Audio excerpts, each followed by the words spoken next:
BRAIN. So we're brain plasticity. So I made a little acronym there. So make sure you're taking notes. If you're taking notes, write those things down that are right there. The idea is we want maximum brain plasticity. Dr. Michael Merzenich, UCSF, University of California, San Francisco, which is almost purely a medical school. He's been affiliated with Stanford University, the preeminent brain plasticity expert in the world right now. We're going to talk about being present right now.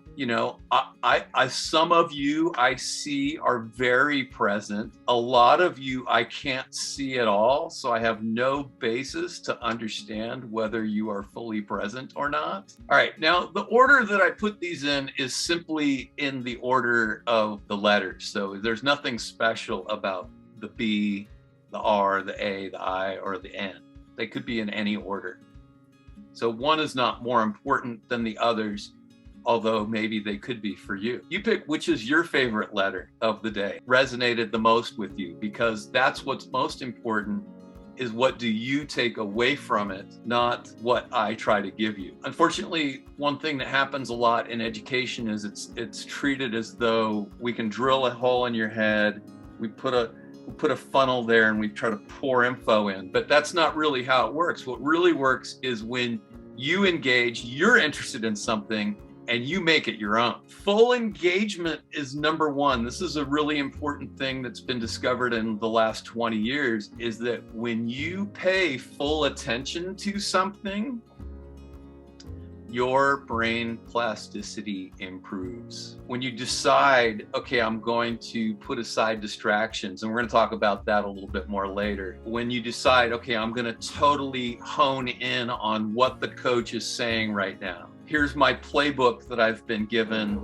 I'm going to memorize it. Or here's game film that I'm supposed to watch. I'm going to watch with great detail. Here's a small technical change that I'm making in my technique. And so I want to pay really close attention to that one piece. Because if you do these things one at a time, then you can actually very quickly learn many things. So you want to shush the distractions. And sometimes that is your teammates. And sometimes that's your best friend on the team. Learning to work on this ability to get everyone on your team also to buy in on being fully committed to paying full attention. That's a real key to success. There's a local team here, you're probably familiar with them, De La Salle. And a school that I coached at actually played against them 3 times in a row for the sectional title. So I went to 2 of those games.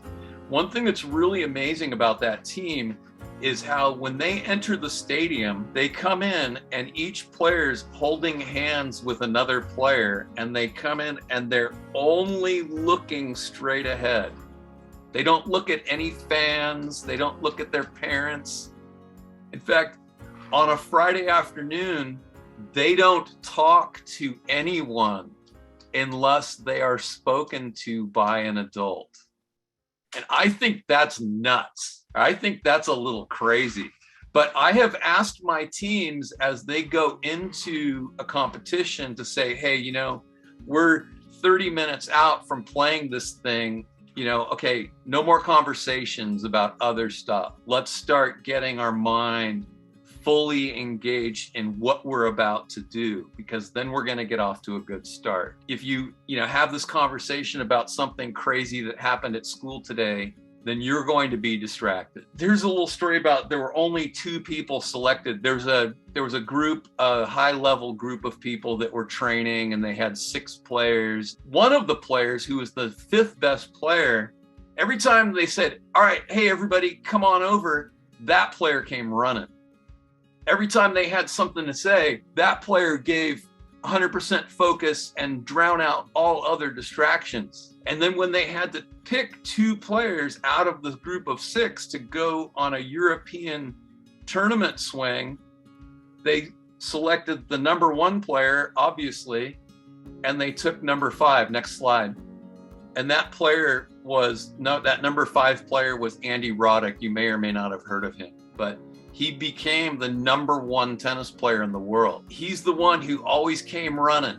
He's the one who always paid full attention. And so there's a lot to be said for that.